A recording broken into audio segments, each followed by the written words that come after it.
John, a 32-year-old man, worked as a security guard in one of the largest malls in his hometown. His life hadn't gone as planned. After his mother's death in a car accident a year before graduating college, John was forced to drop out because he couldn't afford the tuition.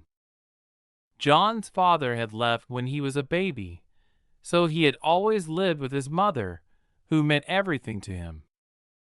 After months of depression, John found a job as a waiter, but couldn't hold it for long due to his inattentiveness and frequent mistakes.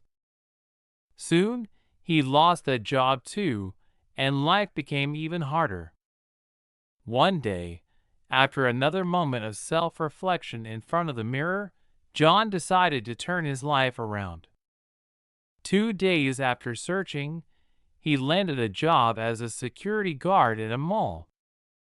Although being a security guard wasn't his dream job, over time, it began to give him a sense of responsibility and purpose. During national holidays like Christmas, the job required heightened vigilance due to an increase in thefts and missing children. One day, while patrolling the empty mall before New Year's, John stumbled upon a phone lying on the floor. "Looks like someone lost their phone," he said to his colleague as he picked it up. "Is it broken?" his colleague asked. "No, it's just off," John replied and powered it on. When the screen lit up, John froze. The wallpaper featured a baby and a woman, his mother. "What happened?" his colleague asked, noticing John's shocked expression. "It's this picture," John began, showing the screen. "You know these people?" his colleague asked. "Yes." "That's me and my mother," John said, his voice trembling. "That's you? How is that possible?" his colleague asked, confused. John couldn't believe what he was seeing. He decided to wait for the phone's owner to arrive, so he could find out the truth. The next morning, instead of going home after his shift, John waited in the mall, hoping someone would come to claim the phone. It wasn't until later that evening that an older man, who was clearly not the person John expected, showed up.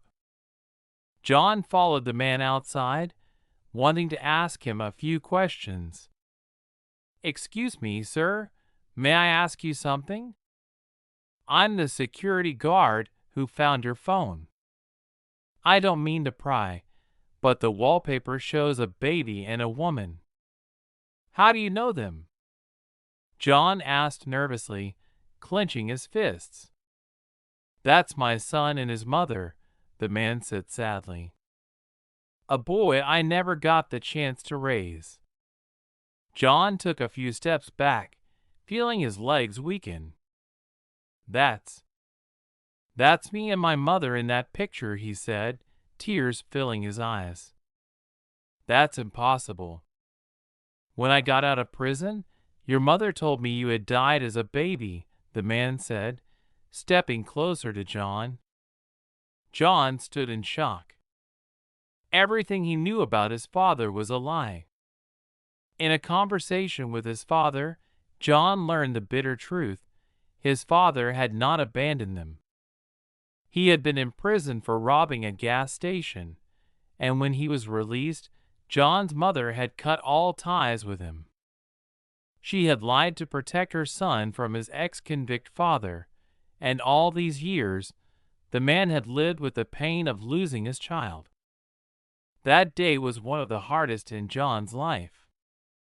He had to let go of the years of hatred he'd held against his father and begin building a new relationship with him. In the weeks that followed, John slowly adjusted to having a father again. Their bond grew stronger every day, and John was grateful for the chance to know the truth, even after so many years. Instead of holding on to anger and resentment, he found the strength to forgive.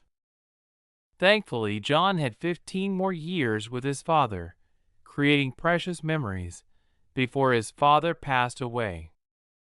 Those years became some of the most important in John's life. John realized that life doesn't always go as planned, but sometimes the past can be rewritten.